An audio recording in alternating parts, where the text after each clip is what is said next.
Global cycles. It's been coming up a lot. 2027, the end of the cross of planning and beginning of the sleeping phoenix and the doom and gloom and apocalypse and this and that. So there's a post on Human Design and Astrology Facebook group that currently has 106 answers.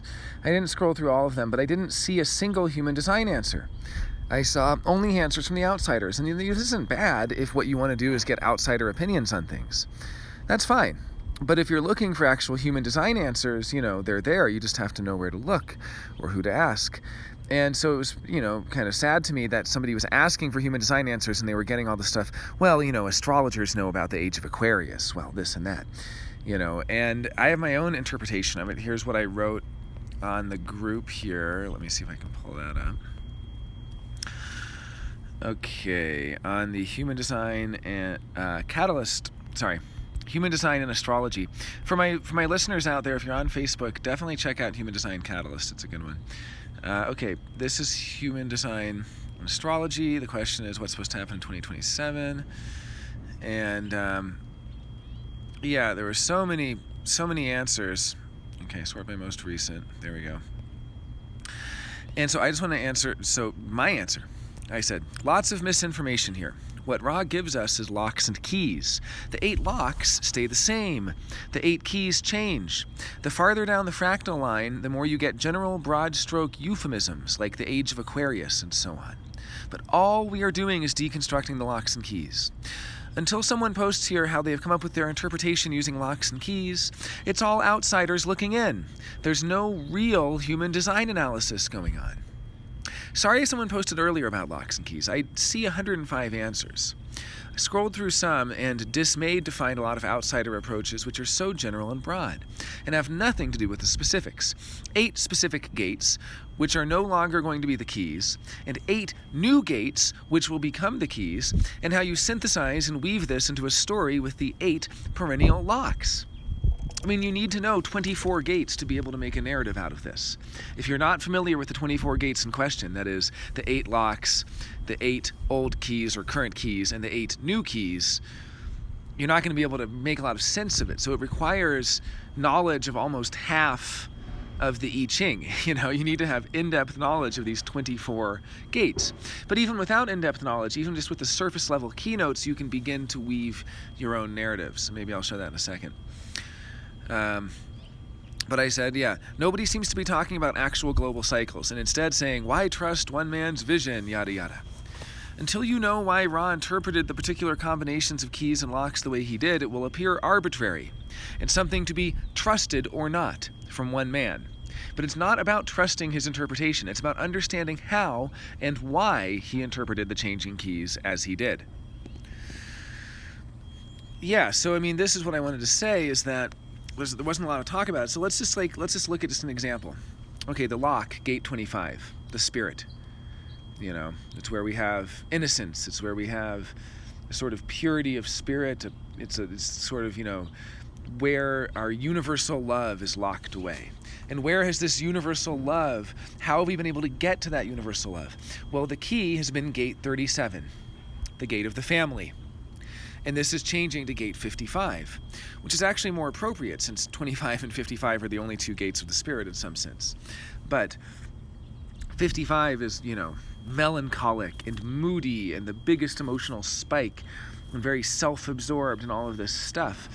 And so what it's saying is that the family, the investment in the family, which has unlocked the spirit for the last 400 years, will no longer unlock the spirit. Investing in the family will not give the same reward. Again, gate 37 is the old key, it's being discarded, and gate 55 is the new key to unlock the spirit. The new rule is, if you want to unlock the spirit, look within. Another example, gate 46, the temple. Where have we gone to pray? Where have we gone as our sacred place? Well, it's been in gate 40, the gate of aloneness. And you can see that aloneness has been the temple. Before 1615, when the cycle started, there wasn't a lot of aloneness. And it's been the development of aloneness and the development of that tribal bargain between the 40-37 that says, yes, I will invest in the family, but you have to give me time alone. Give me time alone with my entertainment. Give me time alone with my television set, and so on. And that's changing to gate 59. That's the new 59-6, the one night stand, for the next 70 years or however long, the new temple is the temple of two ships passing in the night, the temple of the one night stand, of meeting the beautiful stranger and having a ravishing experience and never seeing each other again. It's a big difference. Behavioral code, gate 10, the lock of the behavior of the self and of self-love.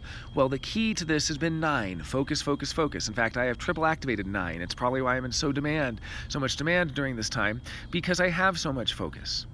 And it's in a defined center, and it's connected to the gate of stillness across the channel of concentration. And so this focus as behavioral norm, behavioral code, everywhere you look, you're in a business meeting, focus. You're at the dinner table, focus. You're out on a date, focus. Everything is focus. You're in the classroom, focus. And that is changing. No longer will the behavior of the self be unlocked through gate 9, focus. It's changing to gate 34, power. And there's going to be a lot of machismo. Gate 15, love of humanity, love of extremes, and so on, has been unlocked through gate 16. Through skills, and all of that skill is going away, in the new key is gate 20, this existential now. So these are just the external gates. There's also the internal gates, the locks of gate 13, how we understand our history, with the key changing from gate 61 in line 1, which is understanding our history through occult knowledge. We have that now. Since 1960 until 2027, we have the ability, the veil is lifted, and we are able to understand our personal history, the lock of gate 13, through the key of gate 61. Occult knowledge unlocks our history. Well, that's changing and is turning into gate 54. And soon it will be about mundane interaction. And the only way to understand our history will be through the mundane. The mystical is going away. Although, of course, 54-4 is the most mystical of all lines, the mystical within the mundane. It'll be interesting in a couple hundred years when that activates. Gate 7, these are internal gates now, about our logical direction, has been unlocked through gate 62, which is about details and opinions, and this is changing to gate 53. The new key is not going to be logical at all. It's going to be an experiential key, about going out there and having the experience. So the direction of life is not going to be logical patterns and details. People in the future won't know how to fix a VCR or program in Pascal. The future is about experience, entering into that experience, and not necessarily knowing how to build from that or how to build a foundation on that, since foundations need logic. Gate 1 are the sort of creative expression and individual direction of life. That has been, gate 32 has been a very tribal fear, I guess we could say. And it's changing from the tribal fear, the fear of failure, gate 32 in the spleen, which is afraid of not improving the material welfare of your children. It's afraid of the kids not going to college. It's afraid of not getting the good job or not graduating. And that gate 32, that splenic fear, because there's always one spleen gate in every era, is changing to gate 57, the fear of tomorrow, the fear of the unknown. And isn't that so relevant to us right now, that our fears of not going to college or not sending our kids to college are changing to fears of the unknown, fears of something we didn't even know was possible, fears of something we couldn't even imagine as possible happening to us. And finally, we have the gate 42 as the key to gate 2, changing to gate 51. And so this is going to be where we're drawing our energy from internally, and sort of getting that imprinting direction, or getting the adrenal charge of the direction. And what has unlocked that has been 42. And it's changing to the gate of shock, right? The rousing of the spirit. It's changing from from part of the abstract format channel, from getting out there and having all that experience, to the gate of shock, to having courage and having bravery to go out into the unknown, to rouse the spirit to go off into battle.